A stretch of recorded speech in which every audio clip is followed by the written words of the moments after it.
સમગ્ર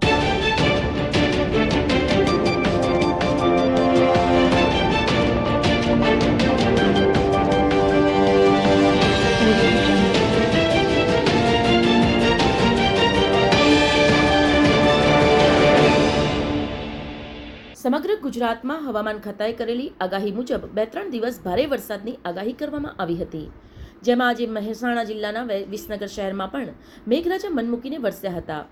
ગઈકાલે રાત્રે 12 વાગ્યાથી આજે બપોરે 12 વાગ્યા સુધી શહેરમાં 4 ઇંચ વરસાદ ખાબક્યો હતો. આજુબાજુના વિસ્તારમાં પણ પડી રહેલા ભારે વરસાદને કારણે શહેરના વડનગરી દરવાજા બહાર આવેલા ઐતિહાસિક દેડિયા તળાવમાં પણ પાણી ભરાઈ જતા ઓવરફ્લો થતા પાણીની આવકના દરવાજા બંધ કરી દેવામાં આવ્યા હતા. તળાવ ઓવરફ્લો થઈ જતા પટણી દરવાજાથી પાલડી 3 રસ્તા જવાનો માર્ગ બંધ થઈ ગયો હતો અને આ વિસ્તારના રહીશો માટે આવન જાવન માટે હવે રેલવે ટ્રેકનો ઉપયોગ કરવો પડશે.